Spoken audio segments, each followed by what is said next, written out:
Bapak, kami mengucap syukur buat hari ini, kami bersyukur buat nafas yang Tuhan berikan buat kami. Buat kesempatan kami masih bisa menikmati kebaikan dan kemurahan Tuhan. Berbicaralah buat setiap kami, biarlah kiranya roh hikmat dan wahyu Tuhan boleh berikan buat kami. Supaya kami boleh memahami firman-Mu dengan bahasa yang mudah kami mengerti dan kami bisa menghidupinya dalam hidup kami. Tumpahkanlah isi hati-Mu Tuhan dan tolonglah hamba-Mu. Karena sungguh tanpa Engkau hamba tidak mampu. Menyerahkan menit-menit ke depan ke dalam pimpinan Roh Kudus sepenuhnya. Di dalam nama Yesus kami berdoa. Amen. Hari ini saya akan membagikan tentang perhatikan bagaimana kamu hidup. Di dalam Efesus 5 ayat yang ke-15 sampai 17 dikatakan begini. Karena itu perhatikanlah dengan saksama bagaimana kamu hidup. Janganlah seperti orang bebal, tetapi seperti orang arif. Dan pergunakanlah waktu yang ada karena hari-hari ini adalah jahat. Sebab itu janganlah kamu bodoh, tetapi usahakanlah supaya kamu mengerti kehendak Tuhan. Ada 3 poin yang penting dalam ayat ini. Dikatakan perbaiki gaya hidup kita. Dan yang kedua, fokus hidup kita. Dan yang ketiga tentang tujuan hidup kita. Saya percaya bahwa hari-hari yang sedang kita jalani hari ini, di mana karena COVID-19 kita lockdown, kita stay home, kita work from home. Tahukah Anda bahwa keadaan kita hari ini lebih normal dari yang biasanya? Anda pasti terkejut dengan pernyataan saya dan Anda berkata, Ibu Heni ngawur. Tapi mari dengar firman Tuhan. Dikatakan oleh firman Tuhan dalam Efesus yang kelima, perhatikan seksama bagaimana kamu hidup. Jangan seperti orang bebal tetapi seperti orang arif.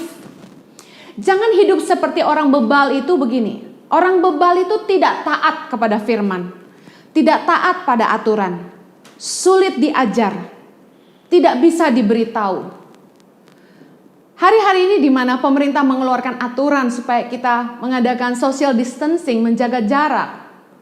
Menghindari kerumunan orang banyak, stay at home, itu sebenarnya mengajar kita supaya kita taat.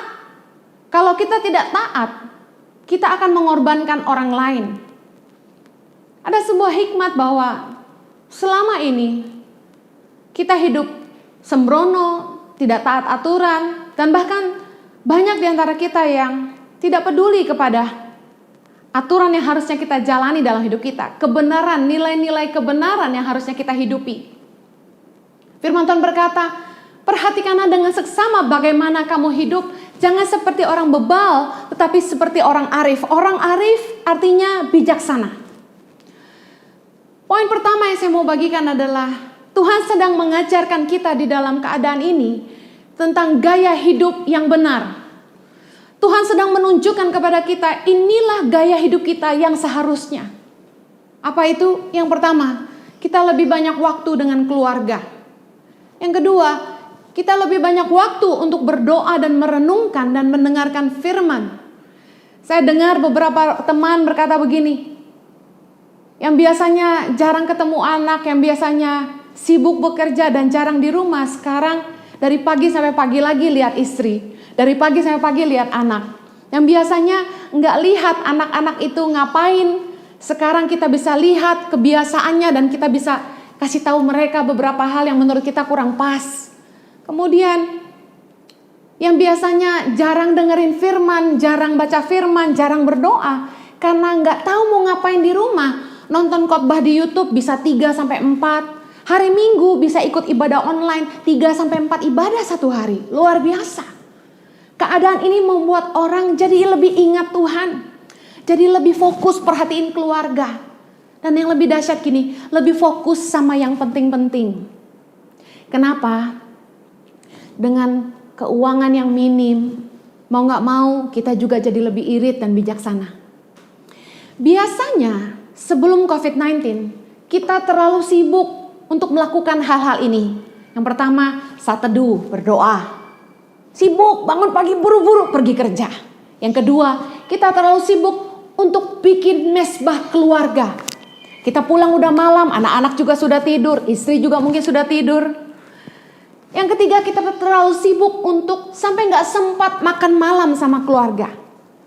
Yang keempat, kita sibuk sampai kita nggak punya waktu untuk bongkar-bongkar gudang, rapi-rapiin rumah, bebersih, membuang apa yang selama ini harusnya sudah kita buang lama, tapi kita simpan. Saya punya satu prinsip bahwa barang yang saya nggak cari selama 1 tahun berarti saya tidak butuh. Makanya kami nggak pernah punya gudang. Yang kami tidak butuh, kami buang atau kami berikan kepada orang lain. Tapi karena sekarang orang stay at home, waktu begitu banyak, mereka beres-beres, mereka bongkar-bongkar gudang, dan puji Tuhan, jadi sadar bahwa banyak barang yang harusnya sudah lama dibuang. Yang kelima, karena terlalu sibuk selama ini, kita sampai nggak punya waktu untuk olahraga. Saya senang dengar bahwa banyak teman-teman yang ngabisin waktu untuk olahraga. Yang keenam, kita yang biasanya sibuk makan buru-buru, take away, order sana, makan di luar. Tapi kali ini karena banyak waktu di rumah, kita jadi masak makanan sehat untuk keluarga. Biasanya kita selalu beli di luar atau makan di luar. Saya aja yang biasanya nggak masak, jadi balik lagi ke dapur setiap pagi masak untuk anak-anak saya. Anak-anak saya sampai bilang, "Mommy, I love your cooking." Yang ketujuh, yang kita biasanya sibuk itu kita nggak punya waktu buat ngajarin anak-anak kita nilai-nilai kehidupan. Sadarkah bahwa saat ini kita sedang hidup dengan cara yang lebih sehat? Gaya hidup kita hari ini adalah gaya hidup yang Tuhan mau, yang sebenarnya. Kita lebih punya waktu untuk Tuhan, lebih punya waktu untuk keluarga, lebih punya waktu untuk refleksi diri, lebih punya waktu untuk mengurus diri kita sendiri, yaitu bait Allah. Kita lebih punya waktu untuk nanemin nilai-nilai kepada anak-anak kita. Warisan yang paling berharga yang dapat kita berikan kepada anak-anak kita, yang pertama adalah iman. Yang kedua, nama baik. Yang ketiga, nilai-nilai kebenaran atau keteladanan. Amsal 20 ayat 7 bilang gini, orang benar yang bersih kelakuannya, berbahagialah keturunannya. Banyak brand-brand, restoran-restoran yang hari ini ada, itu sudah puluhan tahun lalu dibangun oleh pendirinya. Dan hari ini yang mengecap keuntungannya adalah keturunannya. Kenapa? Karena nama baik itu jaminan kepercayaan.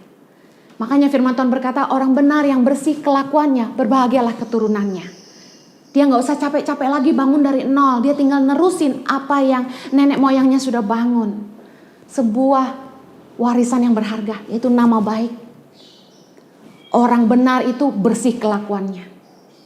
Amsal 22 ayat 1. Dikatakan nama baik lebih berharga daripada kekayaan besar. Saudara tahu, kekayaan bisa cepat habis. Tapi nama baik itu betul-betul dapat diturunkan sampai ke anak cucu kita. Tuhan sedang mengajar kepada kita gaya hidup yang benar, yang seharusnya kita hidupi. Itulah sebabnya saya katakan gaya hidup kita hari ini lebih normal dari yang seharusnya. Yang kedua, gaya hidup yang secukupnya. Bagaimana tidak hidup secukupnya? Sekarang semua barang mewah, mobil mewah hanya bisa diam di parkiran. Baju mahal, tas bermerek, perhiasan tidak bisa dipakai. Semuanya di dalam lemari, semuanya di dalam kotak perhiasan. Karena kita tidak kemana-mana, tidak bisa dipakai juga. Saya yakin setiap hari kita pakai baju sederhana aja. Yang nyaman dipakai, yang adem. Rata-rata pakai celana pendek dan kaos aja. Apa yang kita punya selama ini, yang kita beli akhirnya jadi gak kepake. Tuhan lagi ngajarin kita hidup secukupnya.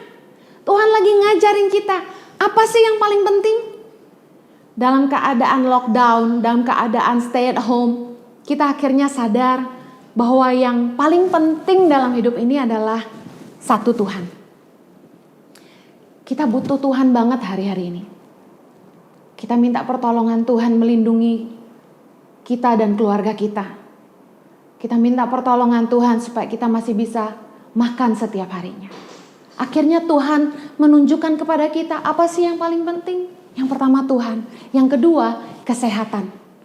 Kalau kita bisa bangun dengan tubuh yang sehat, itu sudah puji Tuhan. Yang ketiga yang paling penting adalah makanan.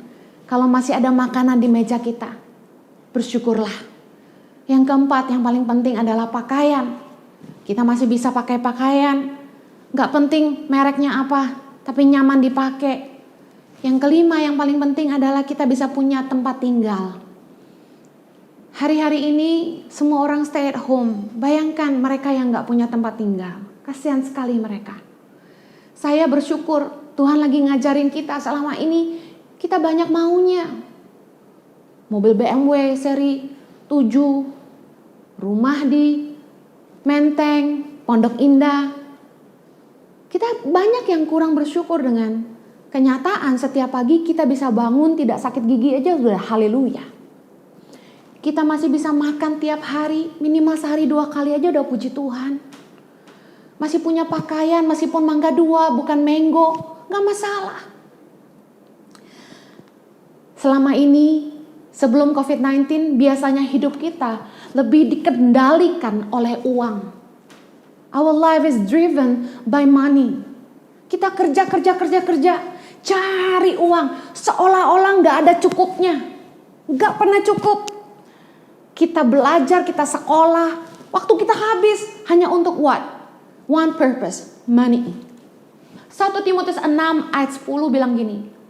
Karena akar segala kejahatan ialah cinta uang. Sebab oleh memburu uanglah beberapa orang telah menyimpang dari iman dan menyiksa dirinya dengan berbagai-bagai duka.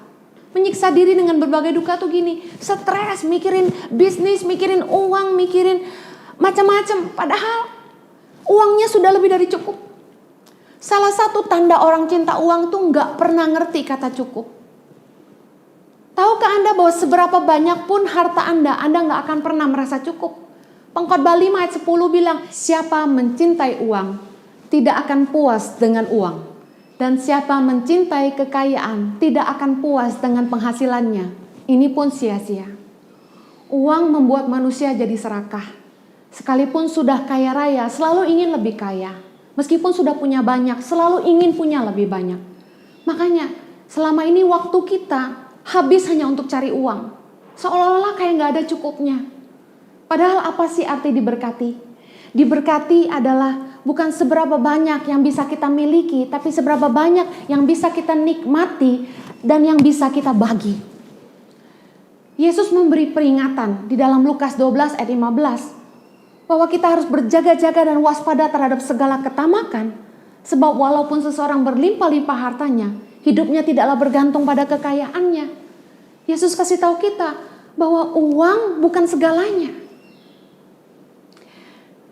Seberapa sih ukuran cukup itu? Ukuran cukup itu seberapa banyak yang bisa kita nikmati, bukan seberapa banyak yang bisa kita miliki. Ada pepatah berkata begini, berakit-rakit ke hulu, berenang-renang ke tepian. Artinya apa? Ada waktunya bersakit-sakit, ada waktunya bersenang-senang. Harta itu gak bisa dibawa mati. Waktu kita masih muda, uang tidak ada, tidak seberapa. Kita mau makan apa susah. Indomie jadi sahabat kita. Tapi waktu setelah tua, uang sudah mulai ada. Kita mau makan apa juga bisa beli. Tapi masalahnya satu, kita udah gak bisa makan ini dan itu. Seharusnya dalam hidup ini, kalau kita bisa berkata cukup, kita pasti bisa lebih menikmati hidup kita. Nikmatilah hidup bersama pasangan dan keluarga Anda. Selama Anda hidup di dunia ini, mumpung Anda masih sehat, Anda masih kuat, nikmatilah hidup Anda.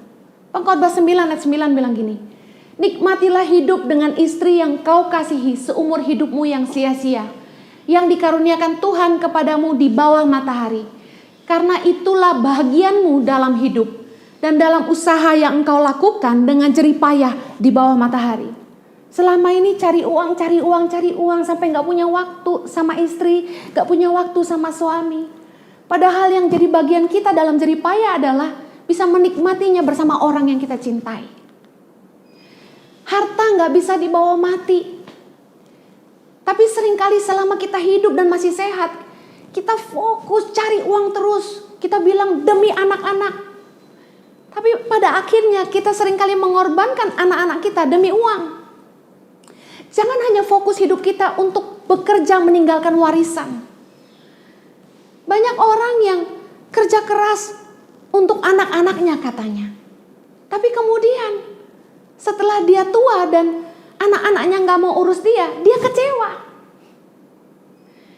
Selama hidup kita bisa jadi berkat. Kalau sudah tua pun kita bisa jadi berkat. Saran saya, nikmati untuk Anda dan pasangan Anda.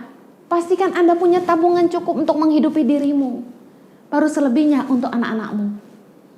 Jangan sampai Anda kerja keras untuk anak-anak, tapi setelah mereka besar, mereka juga lupa sama Anda. Dengar baik.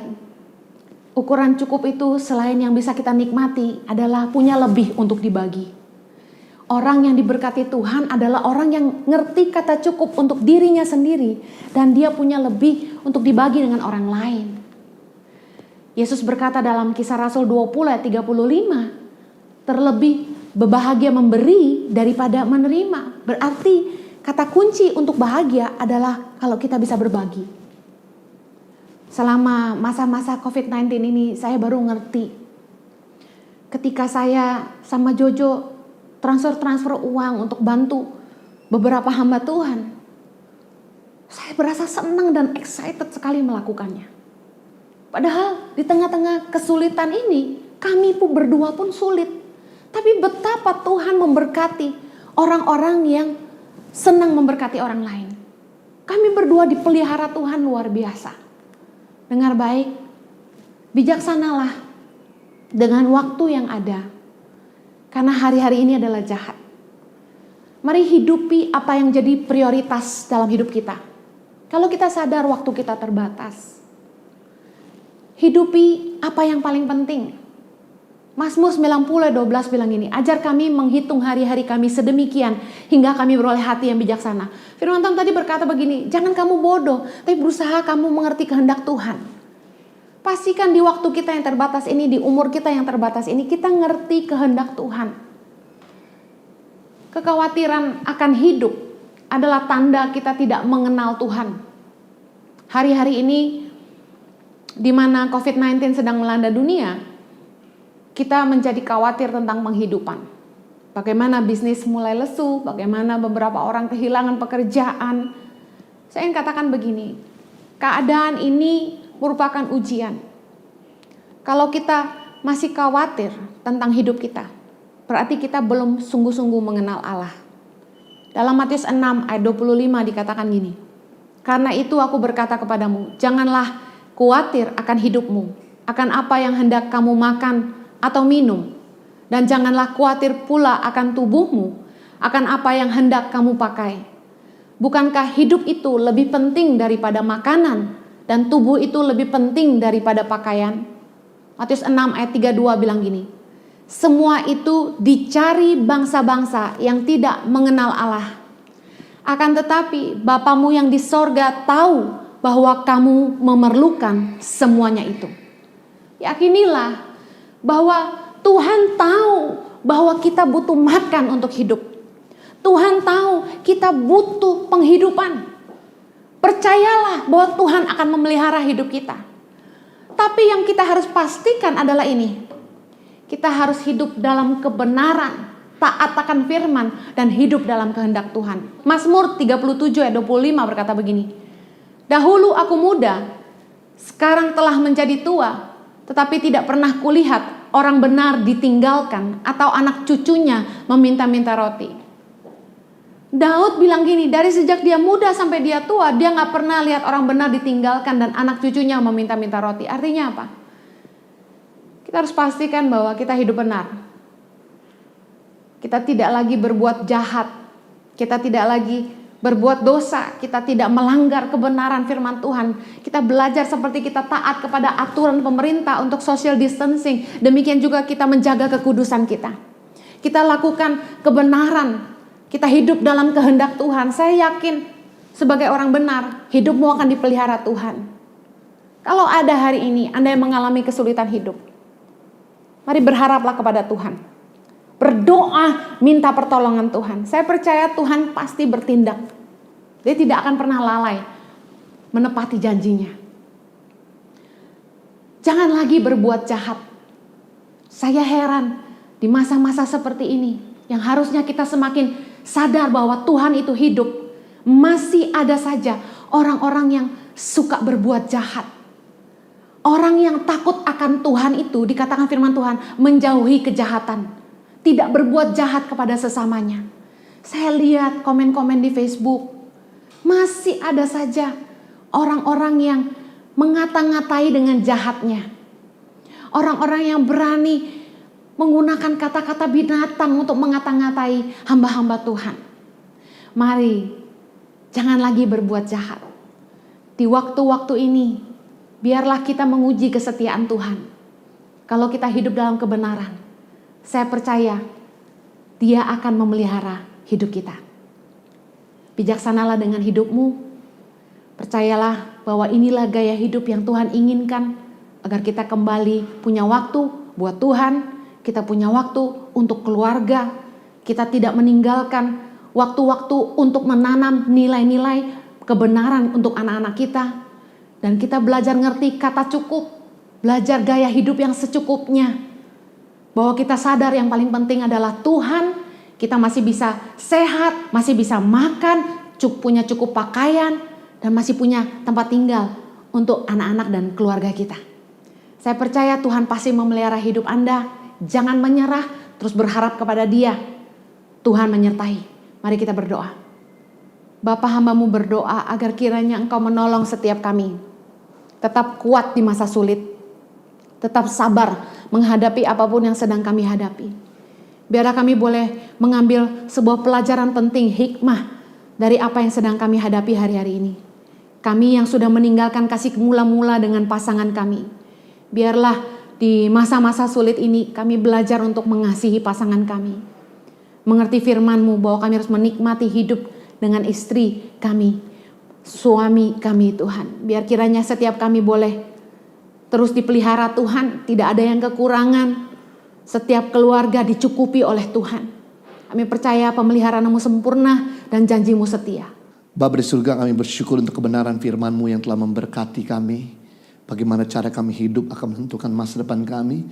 Tolong melalui kebenaran-Mu memampukan kami untuk menjadi pelaku daripada firman-Mu, sehingga hidup kami boleh menyenangkan Tuhan dan boleh jadi berkat bagi sesama.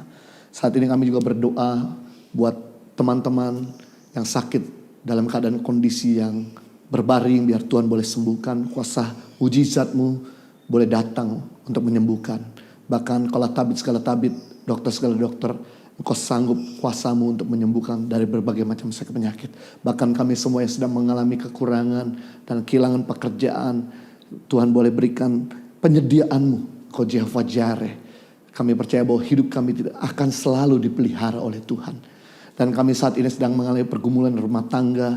Biar Tuhan memberikan keharmonisan pernikahan kami yang manis, sehingga kekakuan menjadi kembali sejuk dan segar. Terima kasih Tuhan Yesus. Kami juga berdoa saat ini buat pemerintah bangsa kami yang terus memikirkan tentang keadaan kondisi bangsa ini. Kami minta biar hikmat Tuhan turun atas mereka, sehingga mereka bisa mengatasi di mana kondisi COVID ini bisa menurun, angka kesembuhan boleh meningkat. Terima kasih, beri kesehatan buat pemerintah kami, juga barisan garda depan kami, tim medis yang selalu bekerja 24 jam, di mana untuk terus menangani pasien-pasien yang mengalami COVID-19. Biar Tuhan tolong jaga dan lindungi supaya mereka tidak tertular. Dan melalui pelayanan mereka banyak pasien-pasien disembuhkan. Berikan sukacita dan sejahtera, kembalikan apa yang jadi taburan yang mereka lakukan untuk sesama. Kami percaya bahwa mereka gak akan pernah bisa kembali dengan sia-sia untuk menerima berkat daripada Tuhan. Terima kasih Tuhan Yesus untuk momen dan saat yang terbaik. Kami mau terima berkat daripada Tuhan. Mari kita angkat kedua tangan kita dan pandang wajah Bapa di surga. Kiranya Tuhan memberkati engkau berlimpah-limpah. memperluas darahmu ke kanan ke kiri, mengangkat karirmu tinggi-tinggi. Kiranya Tuhan melindungi kau dari segala malapetaka, sakit, penyakit, dan mara bahaya, bahkan sekalipun COVID-19. Dan kiranya berkat yang ada di atas bumi, muka bumi, bahkan di bawah bumi, tercurah melimpah-limpah dalam hidupmu, sehingga hidupmu bukan sekedar diberkati, tapi jadi berkat buat banyak orang. Hamba materaikan yang firman kasih karuniamu di dalam nama Tuhan Yesus, kita semua sudah diberkati, sama-sama katakan amin. Puji Tuhan. Nanti jam 1 siang kita akan ada ibadah kedua. Saya encourage untuk Bapak Ibu dan teman-teman bisa mengikutinya, karena firman Tuhan yang berbeda, pujian penyembahan yang berbeda, dan tentunya akan memberkati. Dan jangan lupa share kepada yang lain sehingga mereka ikut diberkati juga. So, God bless you. Have a good Sunday. Bersyukurlah kepada Tuhan, sebab Dia baik, sebab Dia baik, bahwasanya untuk selamanya kasih setianya, kasih setianya. Na na na na na, na na na na na, na na na na na, na na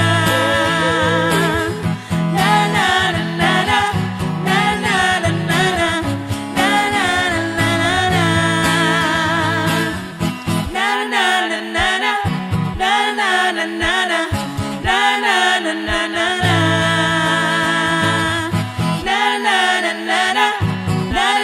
na na, na na na na na.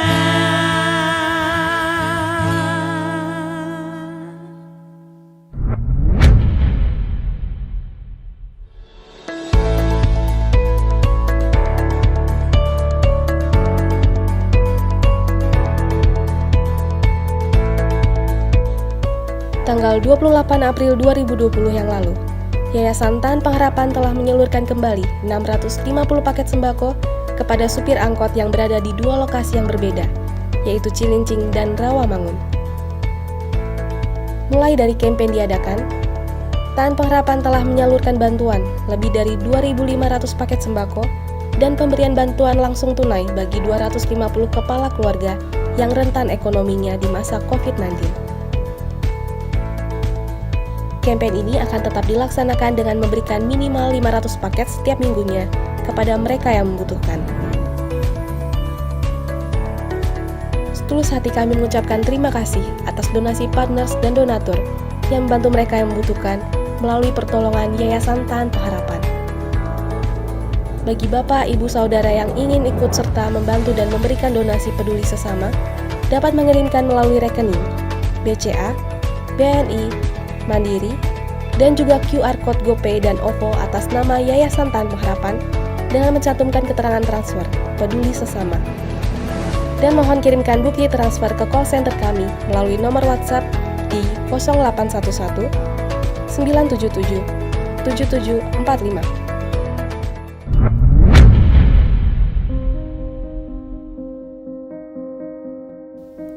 Pada tanggal 1 Mei dini hari, Tahan Pengharapan juga memberikan makanan siap saji kepada 325 tunawisma yang berada di seputar Tanah Abang.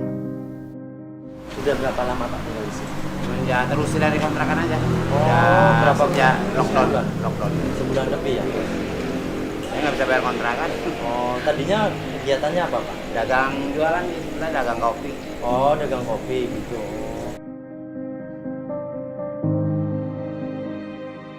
Ya, jadi kita target memang tunawisma yang tidak punya tempat tinggal. Tapi realita di lapangan banyak sekali supir angkot, pekerja informal, supir ojek, online ataupun konvensional, mereka juga nggak bisa pulang. Salah satu dari mereka biasanya bilang, kemarin itu mereka bilang, kalau kita pulang, kita nggak bawa uang, kita buang-buang bensin, kita mau makan apa. Jadi berapa dari mereka terpaksa tidur di jalan, di motor, di dalam taksi, di dalam angkotnya. Jadi ini realita di lapangan. Kita nggak bisa cuma lihat orang tidur di pinggir jalan, tapi kita juga lihat the bigger picture. Masih banyak orang yang nggak bisa makan dan masih banyak orang yang susah. Jadi kita akan terus bergerak.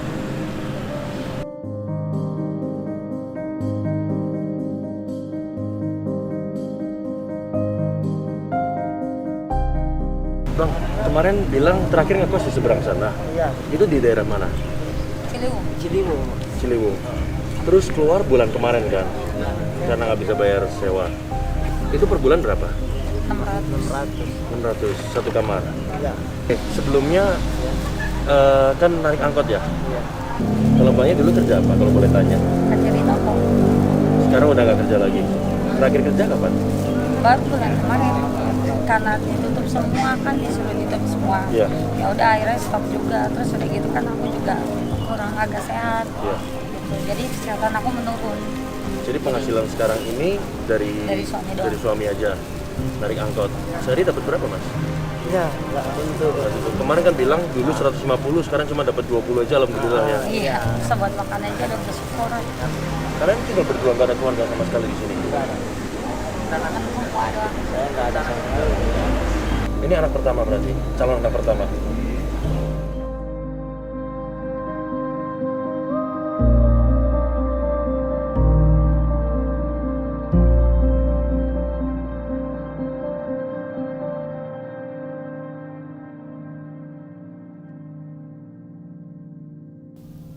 Helping people live a better life.